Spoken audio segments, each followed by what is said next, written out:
율법주의란 무엇이냐? 오늘 현대 그리스도인들에게서 가장 깊이 되고 있는 것 중 하나가 바로 율법주의라는 말입니다. 그러나 어떤 경우에 있어서도 이 율법주의는 많은 오해를 불러일으키고 있지요. 왜 그러냐? 잘 모르니까, 이해를 하지 못하니까. 말은 어디서 많이 들었어요. 율법주의는 안 된다. 율법으로는 천국 가지 못한다.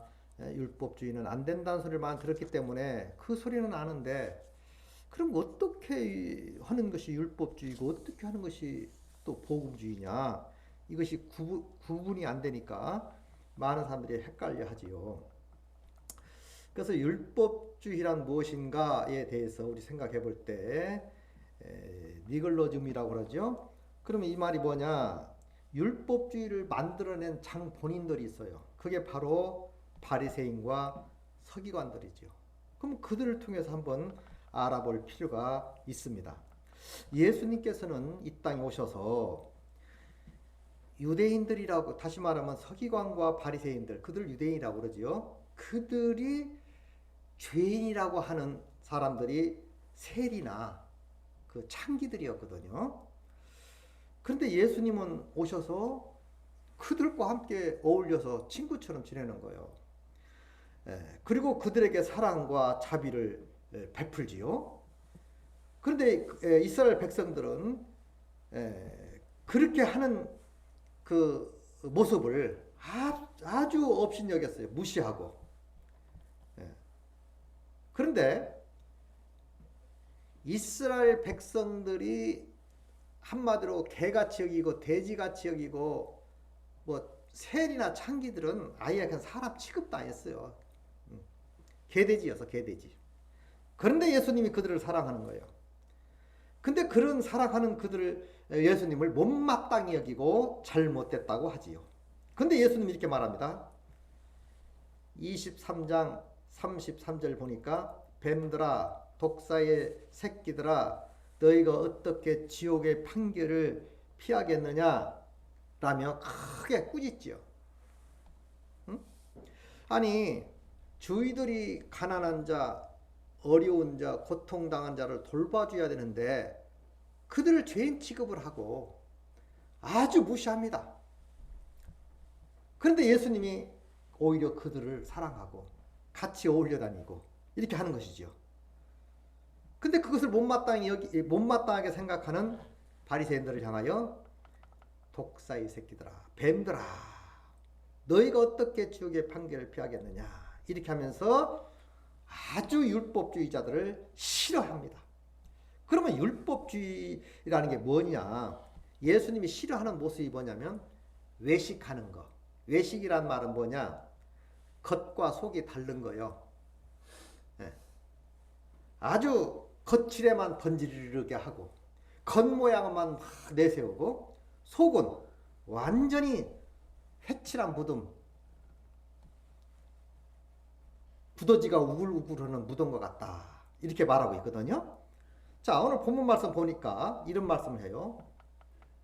또 무거운 짐을 묶고 사람의 어깨에 지우되 자기는 이것을 한 손가락으로도 움직이려 하지 아니하며, 남들에게는 이거 해라 저거 해라 해놓고 자기는 손 하나 움직이려 하지 않아요. 오늘날도 그렇대요. 오늘날도 안식일 지킨다는 이름으로 지금도 엘리베이터 타면요, 안식일날은 가만히 서 있대. 입양을 시켜서 누르라고 이게 일이니까. 한 손가락이라도 움직이지 않는, 예수님 다닐 때도 그랬단 말이에요. 5절 보니까 그들의 모든 행위를 사람에게 보이고자 하나니 곧 그 경문띠를 넓게 하며 옷수술을 길게 하고. 경문이라는 게 이 네모에 쳐가지고 속에 이 성경 말씀을 써서 이렇게 넣거든요. 그래서 이게 달고 댕겨. 이것을 일부러 크게 해. 아주 경건한 척. 옷주기를 길게 내리뜨리고. 또 6절 보니까 잔치의 윗자리와 회당 높은 자리와, 잔치집에 가면 높은 자리만 앉으려고 이렇게 하고 다니는 거예요. 그냥 존경만 받으려고. 또 7절 보니까 시장에서 문안받는 것과 사람들에게 랍비라 칭함을 받는 것을 좋아하느니라. 아주 이것을 예수님이 아주 경멸한 겁니다. 외식하는 자들아. 이게 전부 마태복음 23장 1절서부터 전부 뭐 39절까지 다 그 얘기요. 응? 그러니까 예수님이 싫어하는 것은 외식하는 거, 외식. 다시 말하면 속과 것이 달라. 이것을 뭐라고 하냐? 율법주의라고 그래요. 율법주의. 그러니까 23절부터 그러니까 1장서부터 23장 1절부터 39절까지는 외식하는 자들아, 외식하는 자들아, 이것을 7번이나 해요. 한 장에 외식하는 자들아, 외식하는 자들아, 이렇게 자꾸. 그러면서 예수님이 그들을 향하여 이렇게 말하죠. 그들이 말하는 바는 행하고 지키라. 그들아 그들의 행위는 본받지 말라. 이게 무슨 말이냐? 제가 한번 읽어볼게요. 2절입니다. 3절입니다. 그러므로 무엇이든지 그들이 말하는 바는 행하고 지키되. 이게 바리새인들도 다 이단이라고 잘못된 게 아니에요. 유대인들이라고 다 잘못된 건 아니야. 근데 어떤 한 부분이 잘못되어 있으니까 문제가 된 거예요. 이제 그들이 말하는 바는 행하고 지키되 그들이 하는 행위는 본받지 말라. 그들은 말만 하고 행하지 아니하느니라. 이렇게 말하고 있어요. 그러니까 오늘날도 율법주의 하면은 사람들이 헷갈려가지고 뭐가 율법주의며 뭐가 뭔지 몰라가지고 헷갈리는 사람이 많아요. 예를 들면 지금이야 뭐 그런 말을 하지만 우리 한참 청년 때만 해도요. 텔레비 보는 것도 막이라겠어요. 그렇죠? 텔레비를 없애야 된다든지 무슨 락 음악 같은 건 듣지 말아야 된다. 뭐 한다. 이게 그런 말 많이 했어요. 예, 뭐 하지 말라. 그냥 그런 어떤 율법적 교훈을 추상적으로 받아들여 가지고 그것을 내 거, 자기 거화 해 가지고 그것을 막 그러는 거예요. 성경에 텔레비 보지 말란 말이 없어요. 예. 그러니까 율법주의란 말은 물론 두 가지 개념으로 볼 수 있는데 이거 하지 마라, 저거 하지 마라, 저거 하지 마라. 이것은 좋아. 이것도요. 두 가지 의미가 있어요. 하나는 정말로 내 마음에서 우러나서 자기도 실천하면서 하는 사람은 율법주의가 아니에요. 그거 잘 알아야 돼요. 그러나 자기는 하지 않고 남들에게만 자꾸 하라고 한다면 그것이 바로 율법주의다 그 말이요. 예를 들면 뭐 교회 가서 뭐 일찍 가서 청소도 하고 기도도 하고 또 일찍 가서 찬양도 하고 뭐 전도도 하고 말씀도 보고 이 자체가 정말 아름다운 것이지 우러나서 하는 행위라면 정말 은혜요 아름다운 역사인 줄 믿습니다. 하나님이 정말 기뻐하는 방법이요. 그런데 이것이 조금이라도 내 마음속에 조금이라도 억지로 이렇게 하면 하나님이 사랑할 거야. 이렇게 하면 뭔가 인정받을 거야. 조금이라도 나가 있으면 안 된다는 거야. 그게 율법주의라는 거야. 정말 우러나서 하는 것은 목숨을 내바쳐도 후회가 없는 거예요. 내가 무엇을 하든지 입든지 마시든지 무엇을 하든지 내가 우러나서 정말로 마음속에 우러나서 하는 행위는 하나님의 은혜로 감사하게 받을 줄 믿습니다. 그러나 거기에는 누가 이래라 저래라 해가지고 그거 안 하면 불안하고 무섭고 흔들리고 이상하고 껄쩍지근하고 해서 하는 행위는 그것은 율법주의라 그 말입니다. 이것이 외식하는 자예요. 그래서 예수님은 외식하는 사람들을 너무 싫어했어요. 바울도 그런 말을 합니다. 로마서 2장 28절 29절 보니까 무릇 표면적 유대인이 아니요 표면적 육신의 할례가 할례가 아니라 오직 이면적 유대인이며 할례는 마음에 할지니 영에 있고 율법의 조문에 있지 아니한 것이라 그 칭찬이 사람에게서가 아니요 다만 하나님께서니라. 우리가 사람에게 인정받으려고 교회 다니는 게 아니야. 사람에게 잘 보이려고 하는 게 아니라고요. 물론 잘 보일 수도 있지. 근데 그건 저절로 은혜로 감사해서 나타나는 형상은 기쁜 일이죠. 은혜 받을 일이지. 하나님이 정말 좋아하실 일이지요. 그러나 그것이 그래도 내가 이렇게 나라는 것을 의식해가지고 뭔가 유대인들처럼 인정받으라고 인사받기 좋아하고 잘한다 소리 들으려고나 하고 이런 소리를 들으려고 하는 그 자체를 외식하는 자. 정말 예수님이 싫어하는 사람들입니다. 이건 회칠한 무덤 같은 사람들이요. 이런 사람들은 너희가 어찌 지옥의 심판을 면할 수 있겠느냐? 마태복음 23장 33절에 그랬잖아요. 이 뱀들아, 독사의 새끼들아, 너희가 어떻게 지옥의 판결을 피하겠느냐? 이게 바로 이중적인 생활 패턴을 가지고 살아가는 사람들을 향하여 하는 말이지요. 그러나 우리가 정말로 우러나서 하는 모든 것은 하나님이 기뻐 받으시는 행위인 줄 믿습니다. 무엇이든지 내가 무엇이든지 입든지 마시든지 무엇을 하든지 율법을 지키든 뭐 하든 간에 다 하나님 은혜라면 그건 감사해. 그러나 어떤 부담에서 이거 안 하면 안 돼. 출교당할까봐 쫓겨당할까봐 지옥 갈까봐 하나님이 인정하지 않을 할까봐 라는 그런 속셈이 있다면 그건 율법주의. 그러나 내 은혜가 커서 하나님 은혜가 너무 커서 뭘 가지고 유 앞에 나가며 크신 하나님께 경배할까? 내가 뭘 가지고 유 앞에 나갈까? 또 하나님의 은혜를 큰 은혜를 무엇으로 보답할까? 이런 사람의 행위는 어떤 것으로 충성을 해도 그건 율법주의가 아니에요. 그건 은혜의 은혜. 하나님이 기뻐 받으시는 향기로운 제물들입니다. 우리 신앙생활 그렇게 하시기 바랍니다. 그렇게 해야 돼요. 이건 율법을 초월하는 겁니다. 문자를 초월하는 거예요. 하나님이 이래라 저래라 하는 걸 초월하는 거라고. 내가 알아서 스스로 목숨까지도 바치는 거예요. 조건 없이. 이건 은혜 받은 사람이에요. 그러나 마음속 조금이라도 예를 들어서 내가 11조 하면 얼마 주겠지. 감사하면 또 감사 오겠지. 이런 쓸데없는 생각하지 말라고. 무조건적으로 하시기 바랍니다. 무조건적이지 계산하지 말라고. 하나님 앞에. 하나님이 우리한테 계산했다는 큰일 나요. 하나님 나한테 계산해버려봐. 응? 오늘 죽어. 하나님도 무조건적으로 그냥 무조건적인 사랑, 아가페 사랑이라고 하잖아. 무조건적 사랑으로 우리에게 은혜를 베푸신 줄 믿습니다. 그러면 하나님도 우리에게 요구하는 것 하는 거 없어. 따지지 마. 묻지 마. 네가 받은 만큼 무조건적으로 충성을 다해. 그건 은혜 받은 사람이야. 이것을 받으신다 그 말이지요. 근데 유대인들은 그렇지 못했어요. 왜? 은혜를 본질적으로 받지 못했기 때문에. 은혜를 받으면 그렇게 않거든.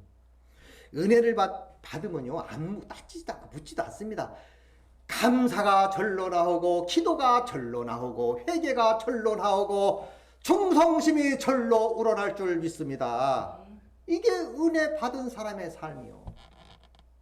우리가 나를 성찰할 이유가 있다면 왜 나는 이렇게 감사가 없지? 왜 감사하는 마음이 안 생기지? 왜 교회 가는 것도 자꾸 부담이 생기지? 왜 말씀 듣는 것도 좀 그렇지? 이것은 은혜 받은 사람이 아니라고요. 엄밀히 맞으면. 물론 그런 생각을 해서 그 문제, 그런 생각을 넘어서기 바랍니다. 넘어서야 돼요. 거기에 그런 생각을 할 수 있어. 그런 생각을 하면서 잘하는 거예요. 그런 생각을 하면서 내 신앙이 성장하고 뛰어넘는 거지. 근데 항상 거기에 걸려 넘어지면 언젠가는 부딪히는 돌에 넘어졌도다. 응? 부딪히는 돌에 넘어져 버리면 안 되지요. 사실 율법이라는 것을 우리 갖다 들어대면 거기 안 넘어질 사람이 어디 있어? 누가 거기에서 자유로운 사람이 어디 있어? 없어요. 유대인들도 마찬가지요. 그게 거치는 돌이 돼버린 거예요. 그 율법을 따라간 사람들은 그 율법에 다 넘어졌느니라. 근데 은혜를 쫓아간 사람은 다 성공한 줄 믿습니다.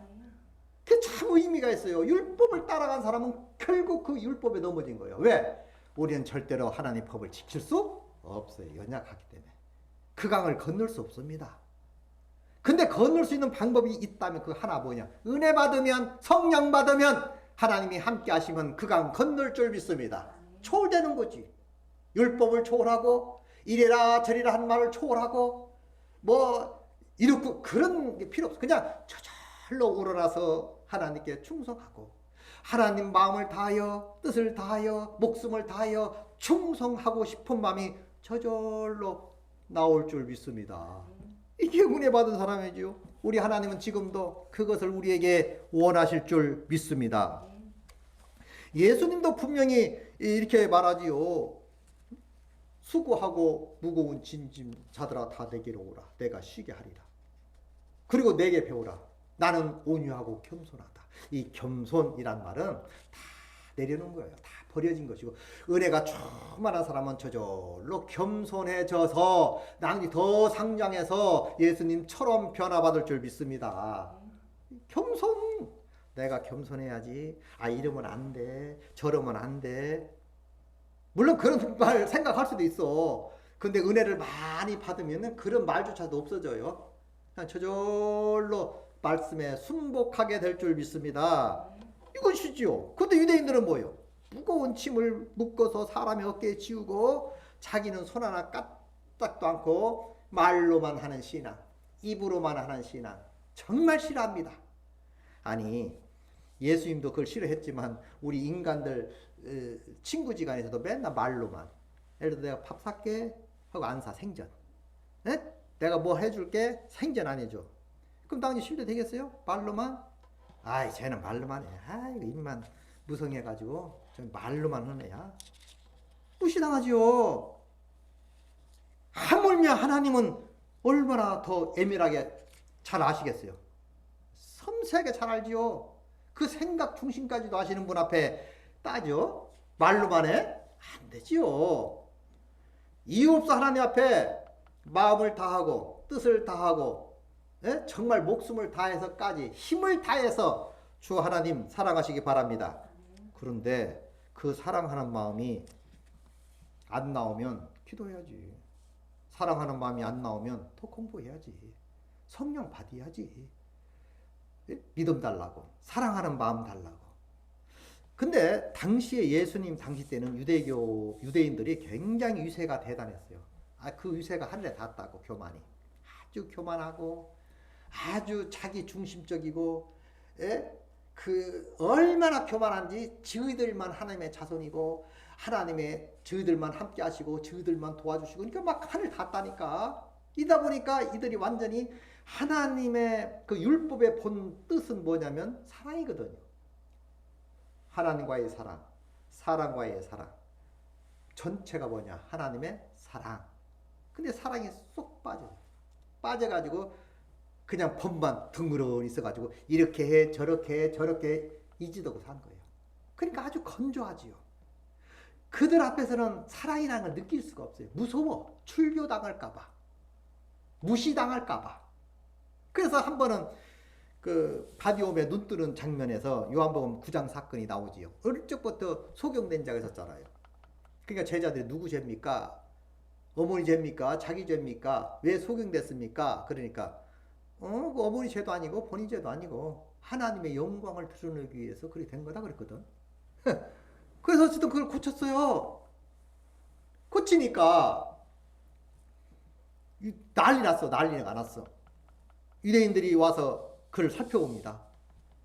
정말 떠졌거든. 그러니까 자꾸 캐물어. 네가 원래 맹인이었냐? 아니면 원래 눈 뜬 자냐? 나 눈 감았다가 눈 떴다고. 예수님이라는 사람이 봤냐? 못 봤는데 하여튼 눈 감았는데 씻고 오니까 눈 닦고 오니까 없다. 근데 분명한 것은 그 예수라는 사람이 내 눈을 뜨게 해줬다. 이렇게 말합니다. 그래도 안 믿어요. 안 믿고 부모에게 데려갑니다. 부모에게 데려가서 이 사람이 정말 당신의 아들이요? 그렇습니다. 날 때부터 소경된 자인 것은 사실입니다. 그랬어. 엄마가 자꾸 물으니까 대답을 못해요. 왜 못하는 줄 아세요? 말 잘못해가지고 출교당할까봐. 이런 공포가 있었어. 공포가. 말 한마디도 잘못하면 또 예수를 따랐다고 지지했다고 해서 출교하면 그 당시 유대기로부터 출교는 곧 지옥이요. 얼마나 무서워요. 막 발발발. 그러니까 자유라는 게 없고 사랑이라는 게 없어. 그러니까 이 부모도요. 얘가 장성했으니 직접 물어보세요. 얘가 장성했으니까 직접 물어보셔. 나 모른다고. 하여튼 분명한 것은 내가 소경된 자로서 내가 낫다. 그럼 어떻게 고쳐졌는지는 모른다. 만약에 예수가 고쳤다 하면 술교당해요. 그럴까봐 무서워서 이가 참 지혜롭죠. 아이가 장성했으니 직접 물어보세요. 그러니까 또 물어보는 거야. 그러니까 그 한마디 한마디 기가 막힌 말이야.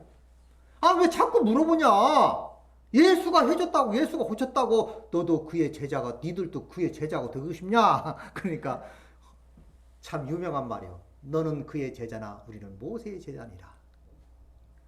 너희는 그의 제자나 우리는 모세의 제자니라 하고 영광을 하나님께 올려라 하고 하여튼 사라져. 그 사건이 나와요. 중요한 것은 이렇게 유대교의 그 사상이 되게 무서웠어요. 그러니까 그 겁박 아닌 겁박.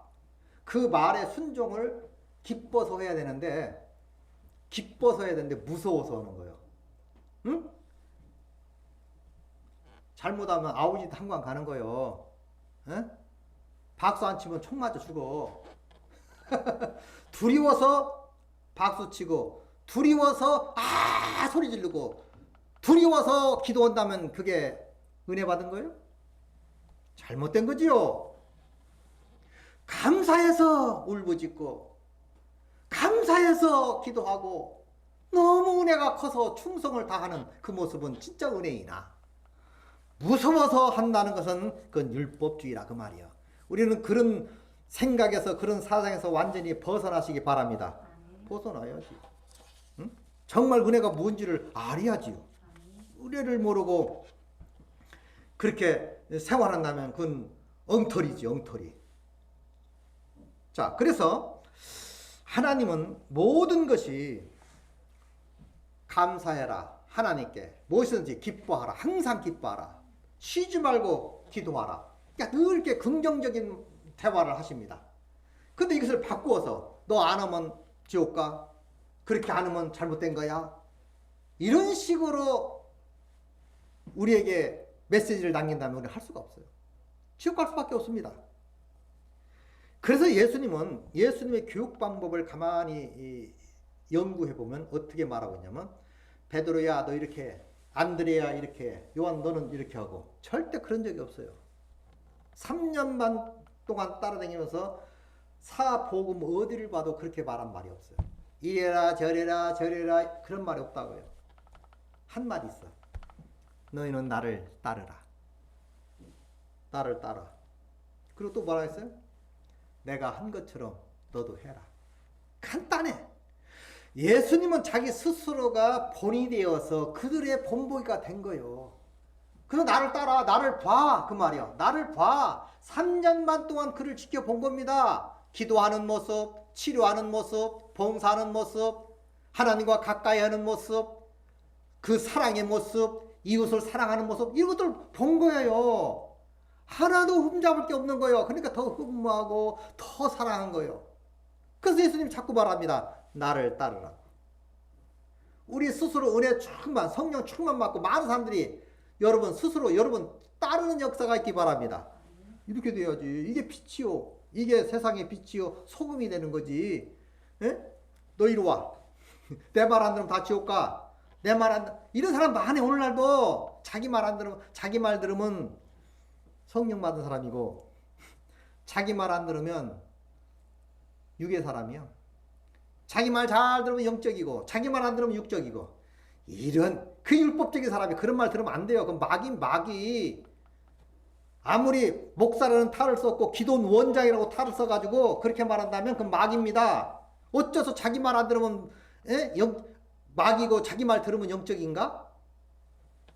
말씀을 우리가 말씀 보잖아요. 무식한 사람들이 아니잖아. 말씀대로 순종하면 그건 하나님 뜻대로 산 것이고 말씀에 위배된 삶을 사는 것은 그건 불순종이죠. 말씀에 근거하여 우리의 신앙, 우리의 믿음을 그 위에 올려놓으시기 바랍니다. 굳건한 반석 위에 나를 세우는 거지.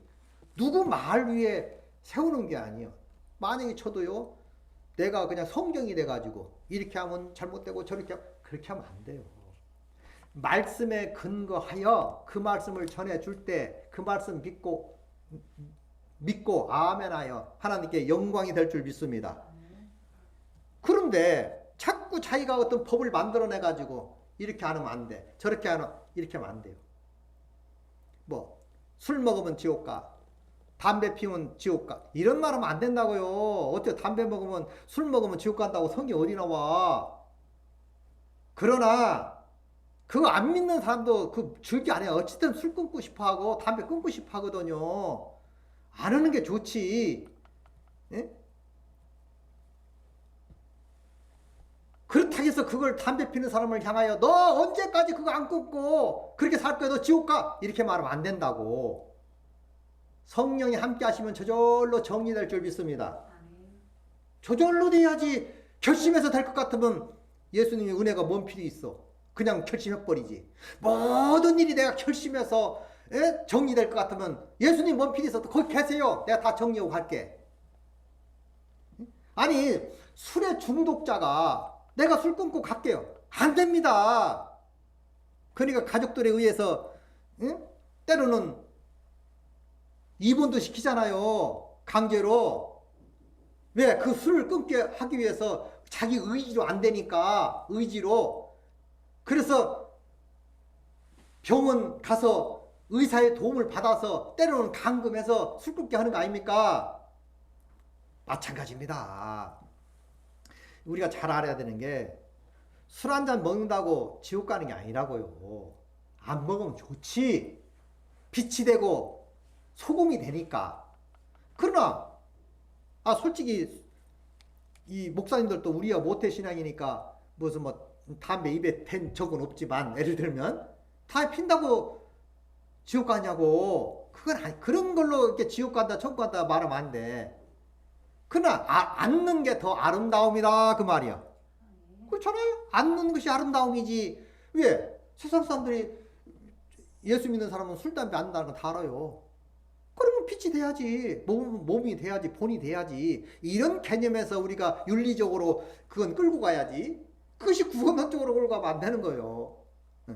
앉는 것이 아름다움이지. 앉는 것이. 우리는요, 바울은 이런 말합니다. 우상제물도 다 먹게 돼 있어요. 그러나 나는 자유하지만 안 믿는 사람들이 그걸 보고 따질 것 같으면 나는 그를 위해서 안 먹겠다 그랬어요. 바울 당시 때는 시장에서 내다 파는 건 다 우상에게 절했다가 이제 나머지 팔고 그랬어요. 그래서 바울 이런 말을 해. 이거 우상에게 절했던 거예요? 절하지 않았던 거예요? 그럼 절했던 것이 절했구나 하고 피해서 절한 아는 걸 가 찾아다니면서 사 먹어야 돼. 근데 그 당시는 다 우상에게 절했던 것이 많아요. 그러니까 뭐라고 했냐면 묻지 말고 사서 먹어라. 묻지 말고. 왜? 우리는 한 신 하나님만 믿기 때문에 그렇습니다. 우리는 이 우상을 인정하지 않아요. 세상 건 다 우상이야. 마귀꺼요 어떻게 보면. 그러나 그러면 안 믿는 사람이 농사진 것은 먹지 말아야겠네. 응? 안 믿는 사람이 고기 잡아오는 것은 먹지 말아야겠네. 이런 식으로 따져 가르친다면 그건 율법주의라 이 말이야. 옛날에 시골 나도 강가에 살아봤지만 고기 잡으러 갈 때 난리 쳐요. 막 고사 지내고 그냥 요왕신에게 막 절하고 난리를 칩니다. 그러면 그들이 잡아온 고기 먹지 말아야겠네? 또 물어봐야겠네? 이거 고기 잡으러 갈 때 제사 지내고 갔어요? 그냥 갔어요? 이렇게 말하면 그건 율법주의고 잘못된 신앙이다 그 말이야. 우리는 모든 것이 가해. 가하지만 가하게 다 유익한 건 아니다. 본이 된 것만 우리가 해야 될 줄 믿습니다. 그래서 바울이 그 말이에요. 시장에서 묻지 말고 먹어. 그런데 누가 유난히 그걸 따져. 그러면 그를 위해서 먹지 마라. 나도 그를 위해서 먹지 않겠다. 이렇게 말합니다. 얼마나 기가 막힌 말씀입니까? 중요한 것은 우리가 은혜를 받으면 이래라 저래라 하기 전에 스스로가 내가 어떻게 해야 할 처세술이 저절로 생겨나서 처세하고 갈 줄 믿습니다. 저절로 나오는 처세가 돼야지 억지로 내가 누구니까 내가 예수 믿으니까 얼마나 힘든데 그냥 자유롭게 지내세요. 성령이 인도하는 대로 충성하고 성령이 인도하는 대로 따라 사시기 바랍니다. 사람 따라 다 틀려요. 성령이 많은 사람은 그렇게 안 살고 성령이 좀 줄은 사람 막 어울려서 또 세상 사람과 어울리는 게 잘못인가요? 어울려서 빛이 되고 소금이 되고 이렇게 하는 게 좋지요. 그렇다고 그렇다고 해서 나는 예수 믿으니까 너희들 만나면 안 돼. 뭐 하면 안 돼. 이렇게 하지 말라고요. 그럼 누구를 전도하겠어? 바울은 이런 말을 해요. 참 어려운 말입니다. 이거 잘못하면 악용을 하면 안 되는데, 나는 이방인과 같이 된 것은 아무쪼록 이방인을 얻고자 함이었고, 나는 율법주의자가 아니여. 근데도 때로는 율법주의자 같이 행동했고요. 여러 모양으로 여러 각색으로 행동을 했습니다. 때로는 율법이 없는 자 같이 행동도 하고요. 때로는 율법이 있는 자 같이 행동도 하고요. 때로는 이방인 같이도 행동도 하고요. 하여튼 별 모양으로 다 했어요. 그러니까 사람 만나는 사람마다 아주 카멜론이 된 거지. 변신을 한 거예요. 변신을. 그러면 이렇게 생각할 수 있어. 율법주의자들이 볼 때는 아이고 환경 따라 이랬다 저랬다 이랬다 하고 합리화하네. 저도 바울의 그 말을 보고 그렇게 생각했었어요. 이 바울이라는 사람은 말이요, 율법이 없는 사람은 없는 같이 하고 율법이 있는 사람은 있는 사람 같이 하고 이렇게 한 거야. 근데 결론적으로 뭐라고 말하는 줄 알아요? 내가 여러 모양으로 내가 취한 것은 아무쪼록 여러 사람을 얻고자 함이니 그랬어요. 그러니까 예를 들어서 오늘날로 해석하면 술 먹는 사람들 같이 한테 맞장구 쳐준 거예요. 그 사람이 뭐 술 먹었다 뭐 했다 그런 게 아니고 같이 얘기도 해주고 같이 그러냐 한 거란 말이요. 응? 율법이 없는 사람 앞에서는 율법 없는 같이 행동했다고. 그러나 중심이 있죠. 당연히 중심. 그것도 뭐 한 가지 이유가 그도 얻고자 함이었어. 다시 말하면 그는 항상 본이 된 삶을 살았던 거예요. 성령이 함께 하심으로 말미암아 그는 당당했던 거예요. 어떤 모양으로도 변신을 한 겁니다.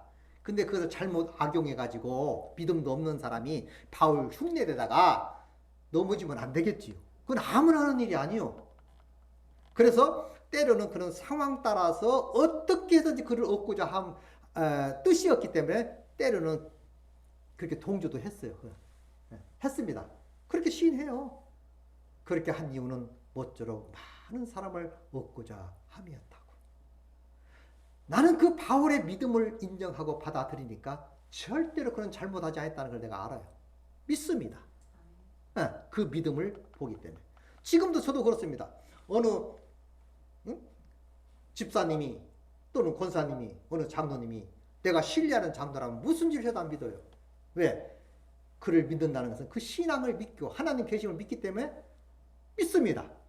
근데 믿지 못하면 몰래 못된 짓 하고 다닐 거야. 그러면 안 된다 그 말이야. 바울은 그런 삶을 살았다 그 말이야. 자, 뭔 얘기냐? 바울이 얼마나 예수 이후로 예수님처럼 산 사람이 바울인데 모든 사람을 잘라내지 아니하고 다 수용하고요, 다 안았고요, 그를 사랑했어요. 죽도록. 그랬기 때문에 자기가 이렇게 조금 남들이 볼 때는 이상한 행동이 나온다 할지라도 그것은 그 사람을 얻고자 함이었다고. 때로는 자기가 희생이 되어서라도. 이게 참 어려운 말이야, 잘못되면.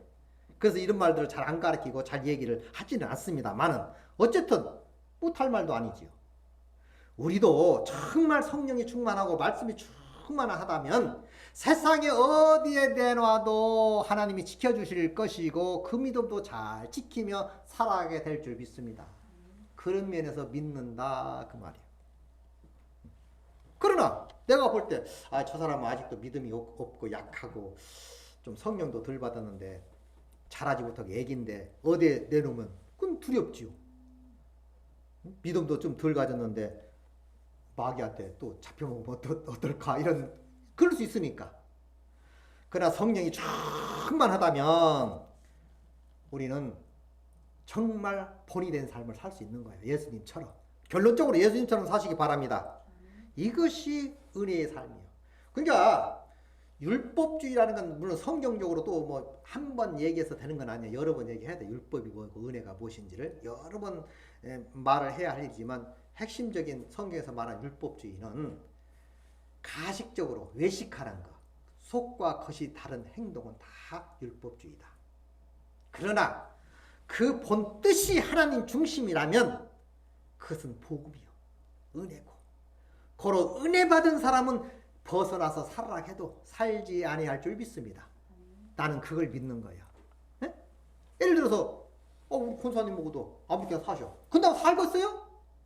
아니 누가 이렇게 사느냐고 말씀에 의하여 이렇게 사십시오 하면 네 하겠지만 말씀과 상관없는 얘기인데 이렇게 살아도 돼?